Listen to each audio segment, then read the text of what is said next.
Now, does anybody have a problem with this claim? Some people are better than others at some things, with some tools, under some circumstances. Does anybody want to challenge that claim and say, no, wait a minute, some people are just universally better than others. Doesn't matter what situation you're in, some people are better than others. It makes sense. You have this person, and this person looks like they're better than this person, but it's because of this tool that's on this desk, and because there's this situation, and there's this race that they have to do, right? So it's that specific thing that makes that person better. So it's a much more complex claim. When people were taking the exam, there were, in all of the sections, a few people who stopped right here. Why did they do it? Why, after having this entire claim emphasized in its totality, why would they, during the exam, drop this whole really important context part and just focus on some people are better than others? Wasn't the first part sort of what we already thought, like common sense wise, and then the additional, like add some things, some tools, and some circumstances is sort of like where Professor Dugan was challenging the way we were already thinking about it. Not even challenging, but extending, yeah. Right? That this is not something that you hear a lot, but this every day of your life. Every time you turn on the television and somebody is saying, if you have the talent and the drive, you will go far in life. Do you want to be a winner or a loser? This stuff is drilled into your brain, and this isn't. And that's why I think some people slip away from this, especially when you try to fix things. You're like, things are wrong, like things are bad, and the way we can fix things is, and then the tractor beam pulls you back into, the way things is that we have to help the people who are better to get the situations that make them the better. But the better starts coming out. And what is common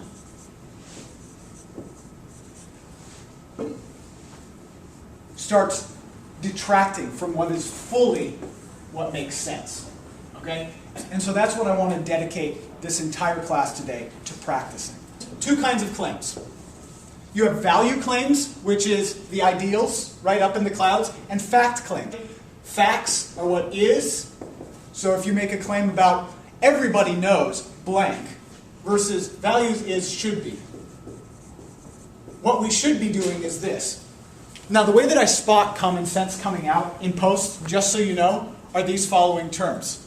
Definitely, absolutely, always, without a doubt.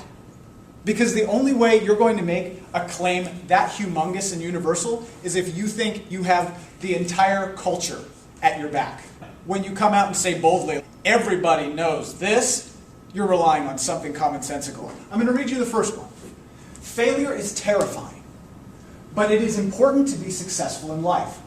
However, I don't think that a person has to fail at something to learn a lesson. For example, in a culture class last quarter, I got an A on a research paper and learned a lot about my writing style and how to successfully write for that professor. This experience is just one example of how people can succeed and learn something at the same time. What is the message in this post, if you had to sum it up? You can learn from success and failure. Okay, you can learn from success and failure. So they're challenging the claim that was offered that failure is a part of learning. What are your thoughts on that? I know a little kid who would try to talk, and then his parents kept correcting him, and he would talk for a year after that because he didn't want to be corrected. Okay, was it the failure, or was it the treatment of the failure that was making it problematic? This is where it gets interesting, because what is the common sense that this student, this woman, who is talking about success and failure and how, well, maybe failure is not a good part of learning, what does she think failure is? As a fact, failure is. Failure is terrifying, but it is important to be successful in life. Failure is terrifying. You have to fail a little bit to get here, but it's terrifying. So here's a common sense claim. Failure is terrifying. Failure is terrifying when? There's consequences. If it's a Like life or external death situation. What do you tell me about consequences? I guess like social or family expectations. It could be financial. Why does that make failure terrifying? Get inside yourselves. Judgment. Maybe if we get specific, what are some situations in which failure is a terrifying thing to you? When are you besides when you're dying? When you have to pass a class and if you don't, you have to like either stay for summer school, like right before graduation, like right now. If I fail any of my classes, that fucks up my entire plans. Okay, so we've got social expectations, stigma. Stigma on your intelligence. Okay, identity. Like, are you a smart kid? Are you an AP student? Are you an honor student? Are you in remedial classes? Well, don't worry, you'll get on track. Doesn't that make just the idea of failing terrifying? I can't fail anymore. I can't be called a failure anymore. That's terrifying. Why can't I just misspell consequences as many times, right? Why can't that just be like, oops, that's not how most people spell it, and not like, fuck, now I'm in remedial classes for another year. Anything else that makes failure terrifying? Yeah. Like the loss of opportunity. Okay. I was going to say something like letting your family down. Goals. So that's sort of what we're talking about, right? It was like, I got to take care of my family. I got to put food on the table, and in order to do that, I have to get this degree. If I don't get this degree, I can't have this job. If I don't have this job, I can't bring money. If I can't bring money, I am a failure not only in school, but in life, in the eyes of my wife and my children and my teachers. I am worthless. From the time I was born, people told me some people are better than others. Prove that you're one of the good ones. This never got said. That's what's in my head, and that's what makes failure terrifying. What is the situation that makes failure terrifying? I got an A on a research paper and learned a lot about my writing style and how to successfully write for that professor. What was her success? Not standing up on your snowboard, not learning how to do that trick or learning how to walk, but getting an A. From whom? Yeah, her teacher, right? It's built in to a schooling system. Right? It's the Church of A. And within that, if you are not getting an A, you are the Antichrist. Are you a dropout? Straight up, what is the moral response you have to hearing dropout? Are those good, upstanding citizens? No. You're straight up dropping out of culture. You are essentially dying, right? It is mortal terror. She made one simple claim. Failure is terrifying. And she stated it as an absolute given. And it's important to understand why she did that. Now, to bring this back to learning, what are the consequences of failure being terrifying? What does that lead people to do? Learners. People who are in a learning situation. Be discouraged. Huh? Okay, so discouragement. Inhibits like risk-taking and exploration. Being afraid to try because you might fail. So you just don't do anything at all. You could also do the opposite. It's there as motivation. And let me ask you, you're trying as hard as you can. You're still not acing that test. Things are getting a little desperate. That terrifying monster called failure is starting to loom its head. What does terrifying failure motivate you to do that you wouldn't do otherwise? Lower your standards. Huh? To quit. Okay. Change. Change how? Evaluate behavior, life choices. Give me an example.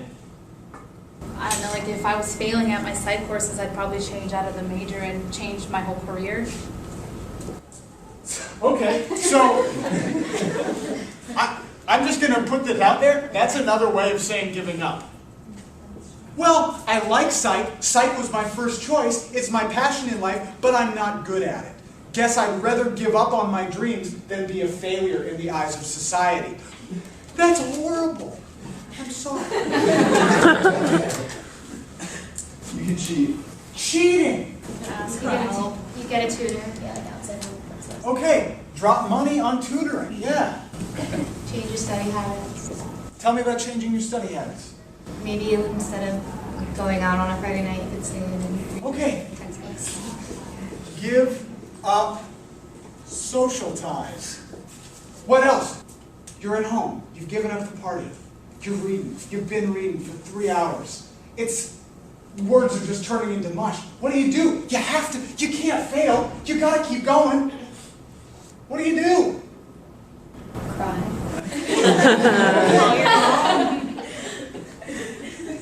Give up, break down. Come on, people. I know somebody out there is not a quitter. So what? You gave up the party. You're putting in the hours. You've gone to office hours. You're not going to give up now because your eyes are giving out on you. Bullshit. So things aren't making sense. What do? How do you keep trying? What's next? I honestly kind of am still proud of myself, even if I don't succeed. I'm kind of like, well, I did my best. Cool, I learned some stuff. But like, I don't know, I kind of like... You are clearly not cut out to be an A student. Come on, do what it takes. Have you ever had a class that you've really struggled in? Yeah, last quarter. I tried, okay, I'm going to avoid studying the phobia from now on. Okay, so she's just like gonna avoid that. So avoiding things that you feel that you cannot excel at. But come on, people, you're telling me there's not one more step? One more step. You gave up the social life. You went to office hours. You tried, and now your body's shutting down. Don't tell me no one has gone to Starbucks. It's right out there, right? It's so common sense. It's so common sense that you don't even see it. I'm falling asleep. I know, amp myself up. I'm falling asleep again. It's not strong enough. Go get some espresso. Layer that shit. What other thing? How many people in here have friends who have taken drugs to help enhance their studying habit or fuck people? Do you understand? Drugs! Do you understand why not just letting these claims stop at the ellipses is such an important part of this class? We want to draw them out because by drawing out the fuller reality behind these common sense claims, from moving beyond what is common, which is this, to what makes sense, which is that when human beings are terrified, they will do drastic and unhealthy things to get themselves away from that terrifying failure. That maybe that's not healthy for learning. Now this, importantly, is not setting up a solution. This is not giving you a solution. It's just saying, now we know what the real problem is. Even within a post that is completely rose-colored glasses, right? Hey, you don't have to fail to learn. Oh yeah? But why are you so terrified of failing? And is that healthy for you? Whew. Did you get a little tingle? I just got the little tingle.